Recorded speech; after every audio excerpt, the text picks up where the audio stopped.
Piny owacho mar kaunti ma Nairobi kanyakla kod sirikal mamalo chano mar gero apeini makalo e bwo lowo madonjo kendo wuok e chuny boma ma Nairobi e nengo mar dola bilion 7.8. Gavana ma Nairobi Johnson Sakaja oyango ni chenro makama ema dhi tieko dhungruok mag geche kod jopiny e chuny boma maduong' ma Nairobi. Paro makamano osepuodhi kod tend kaunti no kendo koro irito puodhe kod buch jotend migepe motelo ne kete e tim. Chris Owino leronwa mathoth. Wich bar mar dhungruok mag geche mosebedo ka chando chuny jodak ma Nairobi kuom thuolo malach koro nyalo bedo sigana poni sirikal mar kaunti ma Nairobi oketo e tim chenro margi. Gavana ma Nairobi Johnson Sakaja oyango chenro mar gero odundu mar gach reru manyasani makalo e bwo lowo kata underground transport system madonjo kendo wuok e chuny boma maduong' ma Nairobi. I think you saw on Tuesday that my cabinet approved the first ever metro underground system for Nairobi. This NMRTS, we're calling Nairobi Mass Rapid Transit System, is the ultimate solution for congestion. You've traveled the world. Many places where you go to, you wonder where are people, because you don't see them and you know the population of that place.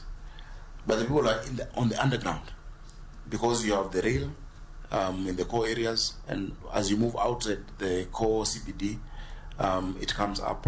Kaoloso e nyim komiti mar od bura mar Senate mochung' ne kedo gi masira mag apoya, Sakaja lero ni chenro makamano dhi muonyo dola mag piny Amerika maromo bilion 7.8. Solution for congestion in Nairobi is a mass transit system.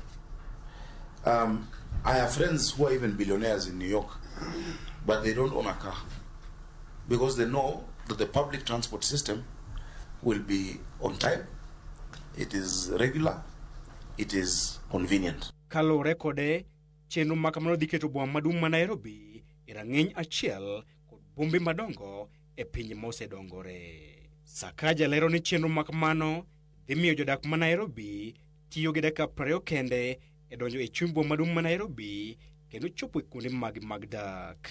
UN have come here, UNICEF have moved. I was talking to another UN agency, they're moving their headquarters, Microsoft. Because Nairobi is central, God has given us location. From London, you're in Nairobi in 8 hours. From Amsterdam, you're in Nairobi in 8 hours. To go to New York is how many hours? 14. Yeah? Coming back is shorter. But you come to Nairobi in 8 hours and then you get stuck for 2 hours in traffic. That is the problem. We're going to turn Nairobi into a 20-minute city. Chenro makamano idhi tim e ong'ala adek ka e tielo mokwongo, odundu mokwongo idhi gero e gwenge mag Eastlands kochomo Westlands nyaka Uphill. Tielo mar ariyo mar odundu makamano idhi gero e wang' apaya ma Lang'ata Road kaachiel gi Ngong Road e tielo mar adek. A 20-minute city is where you can go from any point to another point in 20 minutes. And so phase 1 is Eastlands. Eastlands to CBD with an underground that goes to Westlands and Upper Hill. Phase 2 will include Ngong Road and Lang'ata Road, because that is where you have a huge population coming from Ongata and coming from Ngong.